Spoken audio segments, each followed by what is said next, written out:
published 1730 EDT, the 16th of September 2017, updated 1815 EDT, the 16th of September 2017. The ugliest part of football is winning the ball back.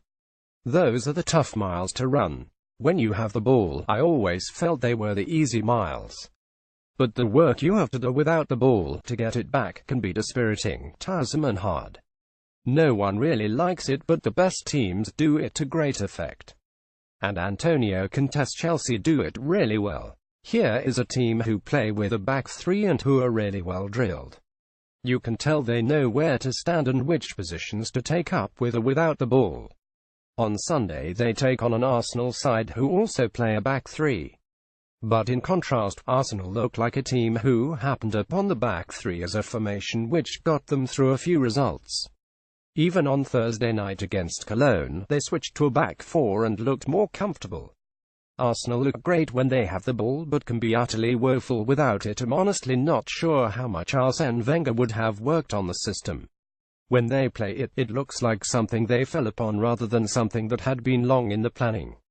And the Arsene I know from Monaco was not a man to spend a lot of time playing 11 versus 11 in training and micromanaging exactly where you should stand positionally. In general, Arsenal do not defend as a team. There does not seem to be a theory.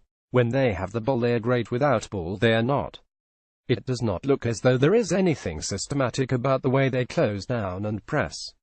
Arsene Wenger was out on the training ground as his Arsenal side prepare for Chelsea. It took Arsene Wenger 20 years to decide a back three was the future, and even then he said it is not a long-term plan, writes Stephen Davies. That was in March after a 30 defeat at Crystal Palace, but it was seen as the platform for a season-ending run of 9 wins in 10. But twice this season, after falling behind at Stoke and Liverpool, Wenger has reverted to a back four, to no avail either time. And HES used 7 different players in the three-man line in 16 matches. Contrast that with some of the rivals. You can tell Chelsea are well drilled on the training ground, that Tottenham know what they are doing pressing. Even Liverpool, with their defensive problems, clearly have a system in place. Of course, Arsene would work on the defensive side, but never in the repetitive, systematic way that some of these coaches seem to. He is a coach who gives his players a framework, then wants them to play intuitively within it. But what Arsene always had was a sense of balance in his side. I have mentioned before how at Monaco we had Marcel Dibb and Claude Puel, the former Southampton manager, as holding midfielders to give me an attacking platform to link with Mark Hateley up front and Youssouf Fofana attacking down the wing. Alexis Sanchez scored a screamer as Arsenal beat Cologne 3-1 in the Europa League Open Area. Was an experienced player when I got there, and I knew immediately that this was a team set up well for defense and attack. Though we did not spend ages on the training ground obsessing about it, we knew our roles. So when Arsene came to England, I always thought he would have that balance in his team. And he did at the beginning, most famously with Emmanuel Petit and Patrick Vieira and then Gilberto Silva. But it is 12 years since Vieira left and 9 since Gilberto went. And you would have to say that it is a good 10 years since an Arsenal side has had a balance to it.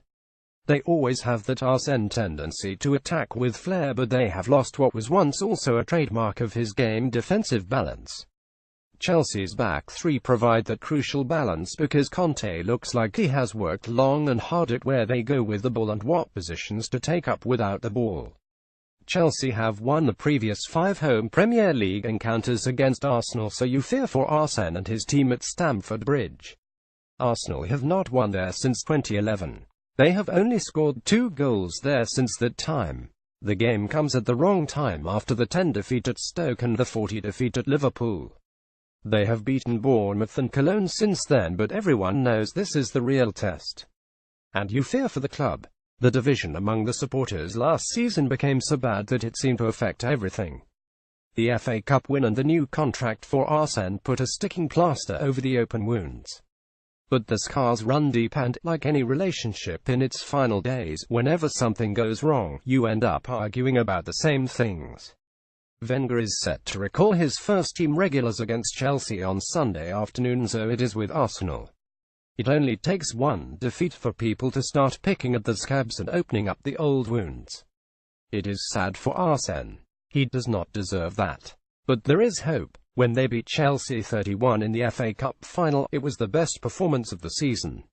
That day they ran, harried and hunted for the ball. In short, they did the hard miles, not just the easy miles. It should not take an FA Cup final to motivate Arsenal. The coaches and the players need to address that. For when Arsenal produce a performance like that final, they look like a team. The problem is that it has happened all too rarely in the last 10 years.